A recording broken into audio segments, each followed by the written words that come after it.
প্রতিষ্ঠানের ফের ধর্ষণ, আইআইএম জোকায় হোস্টেলের মধ্যে তরুণীকে আচ্ছন্ন করে ধর্ষণ করা হলো, কোনো রায়। পশ্চিমবাংলার মানুষের আর অপমানের শেষ নেই।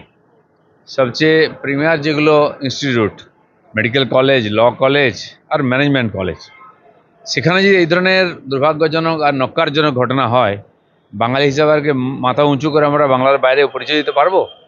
আজকে সেই সংকটের সময় এসে গেছে। সারা পশ্চিমবাংলার লোককে এটা ভাবতে হবে যে কারা সরকার চালাচ্ছে। মমতা ব্যানার্জির কোনো স্টেটমেন্ট আমরা দেখি না। তার মানে কি উনি এগুলো সমর্থন করছেন? তার অনুপ্রেরণায় এই সমস্ত ধর্ষণের ঘটনা হচ্ছে? এটা আমাদেরকে ভেবে নিতে হবে তাহলে এরপরে। সিদ্দিকী বলছে সংখ্যালঘুদের ব্যবহার করা হচ্ছে তেজপাতা, খাওয়ার মধ্যে তেজপাতা দেয় স্বাদ বাড়ানোর জন্য। আবার ইব্রাহিম সিদ্দিকী বলছে চায়ের ভাড়ের মতো, মানে চাকে ভাড়। না, আমি বলছি এই যে নেতারা মুসলমানদের, যারা এতদিন মুসলমানদেরকে ঠিকা নিয়েছিলেন, মুসলমানদের ভোটের এরা হচ্ছেন এজেন্ট, টিএমসি, সিপিএম, কংগ্রেসকে বারবার জিতিয়ে নিয়ে এসছেন। আজ যদি ব্যবহার করা হয় মুসলমানদেরকে তেজপাতা হোক বা এঁঠো ভাঁড়, তার জন্য তোহা সিদ্দিকীও দায়ী আর বাকি নেতাও দায়ী। আজ মুসলমানদের প্রশ্ন করা উচিত, নিজেদেরকে তারা মুঘলদের পরম্পরার মনে করেন, উত্তরপুরুষ মনে করেন সেইভাবে, কিন্তু এত ক্রিমিনাল কেন মুসলমানরা? এত অশিক্ষিত কেন?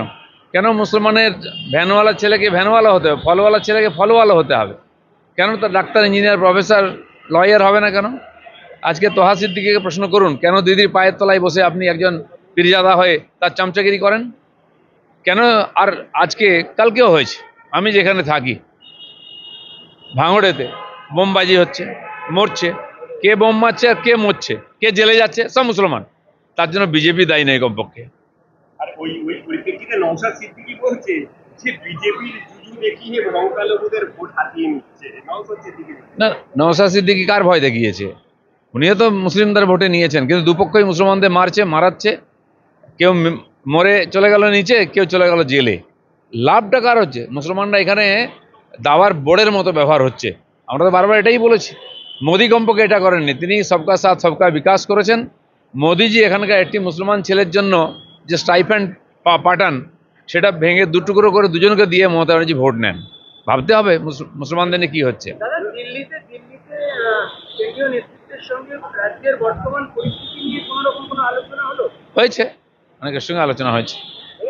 সাংগঠনিক বিষয়ে কোনো আলোচনা? না, সংগঠন আমি দেখি না। সংগঠনের ব্যাপারে ওনারা জিজ্ঞেস করেছেন, আমি জানিয়েছি। 2019 সালে 8ই জুন যে ভাঙ্গিপাড়ায় যে 3 জন বিজেপি কর্মী খুন হয়েছিল, পাশাপাশি একজন তৃণমূল কর্মীও খুন হয়েছিল। তৃণমূল কর্মী এবার বলছে যে পুলিশের ওপর আর বিশ্বাস নেই, সিবিআই দ্বারস্থ হচ্ছে। তাই এতদিন যখন আমরা সিবিআই চাইতাম, তখন টিএমসি বলছে আমাদেরকে বদনাম করা হচ্ছে বাংলার লোক। বাংলার পুলিশের উপর যদি লোকের বিশ্বাস থাকতো, তাহলে আরজিকর আন্দোলন আবার শুরু হতো না। বা টিএমসির নেতারা যখন আক্রান্ত হচ্ছেন, গুন্ডাদের দ্বারা মারা যাচ্ছেন, তার পরিবারও সিবিআই চাইতো না। তো সিবিআই যে ঠিক ছিল, কারণ এখানকার পুলিশকে নিকম্মা করে রাখা হয়েছে। পুলিশরা অযোগ্য এটা আমি বলবো না, অনেক ভালো পুলিশ অফিসার আছেন, পুলিশ কর্মচারীরাও চেষ্টা করছেন, কিন্তু তাদেরকে ব্যবহার করা হচ্ছে রাজনৈতিক স্বার্থে, কাজ করতে দেওয়া হচ্ছে না। চলুন, ধন্যবাদ। আপনারা দেখছেন 24 ঘন্টা ইন্ডিয়া টিভি, সর্বদা সবার পাশে, সবার মাঝে। আজ এ পর্যন্ত। সঙ্গে রাখুন 24 ঘন্টা ইন্ডিয়া টিভি, দেখতে থাকুন সব জেলার সব খবর সবার আগে 24 ঘন্টা ইন্ডিয়া টিভির পর্দায়। নমস্কার।